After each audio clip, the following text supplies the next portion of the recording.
आ रहे हैं और 2-4 क्वेश्चन की प्रैक्टिस करो, चीजों को इंप्रूव करो, जो टेस्ट का सिलेबस उसका एक बार और रिवीजन करो, कॉन्फिडेंस आएगा, आगे की तैयारी करो, आगे देखो, पीछे नहीं देखना। एक बात बताता हूं मैं तुम्हें, चीजें ना अगर बैठ के सोचो तो बहुत मुश्किल होता है। मंजिल हमेशा दूर दिखाई देता है, पास किसी के नहीं है मंजिल, लेकिन एक एक कदम तुम चलते जाते हो ना, पता नहीं चलता कि तुम पास पहुंचे या नहीं पहुंचे, लेकिन एक लंबे समय के पीरियड में हर छोटा सा छोटा कदम बहुत बड़ा हो जाता है सबको ऐड करके। जहां तक तुमको समझ आ रहा है, जहां तक तुम इंप्रूव करते जा रहे हो, चलते जा रहे हो, चलो आगे का रास्ता अपने आप साफ हो जाएगा जब थोड़ा नजदीक पहुंचोगे।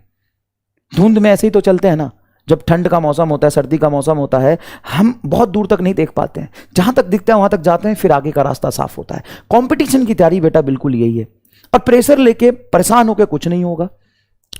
तुम अगर अपने आप को इंप्रूव कर लिए ना, तुम ग्रो कर रहे हो ना, सबसे ज्यादा इंपॉर्टेंट ये, इसी को सक्सेस कहते हैं। सक्सेस किसी कॉलेज का, किसी डिग्री का नाम नहीं है। सक्सेस इसका नाम है कि तुम इंप्रूव कर रहे हो कि नहीं कर रहे हो। अब लास्ट में आता है मॉक टेस्ट। भाई मॉक टेस्ट तो आपको कम से कम लास्ट के 1.5 महीने, जैसे अभी हमने टाइम बांटा था सितंबर से फेब तक आपको सिलेबस कंप्लीट करना है। टाइमिंग हो तो उसी तरीके से आप डिवाइड कर लो, फेब 10 तक जाओ, 12 तक जाओ, चलेगा, लेकिन सिलेबस कंप्लीट करना है। कंप्लीट करने के चक्कर में एकदम जल्दीबाजी नहीं करना, जल्दी करना लेकिन जल्दीबाजी से, भाग दौड़ से नहीं करना है, अच्छे से पढ़ के चीजों को कंप्लीट करना है। 6 महीने का टाइम बांट लो। उसके बाद तुम्हारा मार्च और अप्रैल पहले से लेकर के मॉक टेस्ट दो। अब मॉक टेस्ट तभी नहीं देना जब मॉक टेस्ट आएगा सर, मतलब अभी से थोड़ा थोड़ा समय निकाल के बीच बीच में 1-1, 2-2, 3-3 पिछले 2 साल के मॉक टेस्ट पेपर कहीं से जमा करके देते रहो। तो उसमें तो सिलेबस ही कंप्लीट नहीं हुआ होगा। जितना सिलेबस तुम्हारा कंप्लीट हो चुका है वो वाला पार्ट दो। नहीं हो गया है तो भाई बायो ऐसा तो है नहीं, बायो दे लो कम से कम, केमिस्ट्री दे लो, फिजिक्स में कुछ चैप्टर नहीं आते हैं बिल्कुल भी, कोई बात नहीं, जो आते हैं वो कर लो, तो भी तुम 70% पेपर तो कर ही पाओगे ना भाई। 1.5 घंटे में पेपर कर लोगे, 60-70% कर रहे हो। इस करने से क्या होगा ना कि जब तुम मॉक टेस्ट की तैयारी होगी ना, तुम्हारा बैकअप होगा कुछ।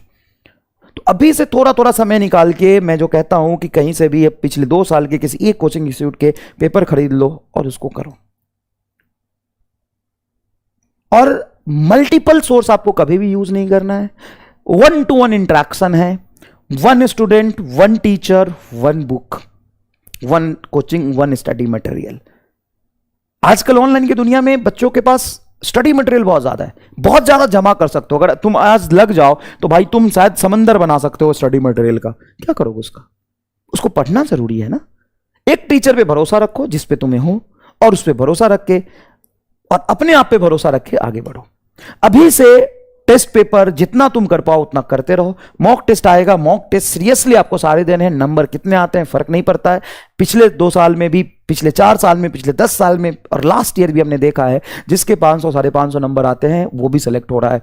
500 जिसके नंबर आए हैं उनका भी सिलेक्शन हुआ है। इंप्रूवमेंट से लगे रहने से, टाइम खराब नहीं करने से। तो भाई एक समंदर है, इसमें कूदो पॉजिटिव एटीट्यूड के साथ, खुद सो के कूदो, प्रेशर नहीं लेना, अपने आप को प्रूफ नहीं करना। ठीक है, तो ये कंप्लीट था जर्नी। बाकी मिलते रहेंगे, आपसे बात करते रहेंगे। धन्यवाद।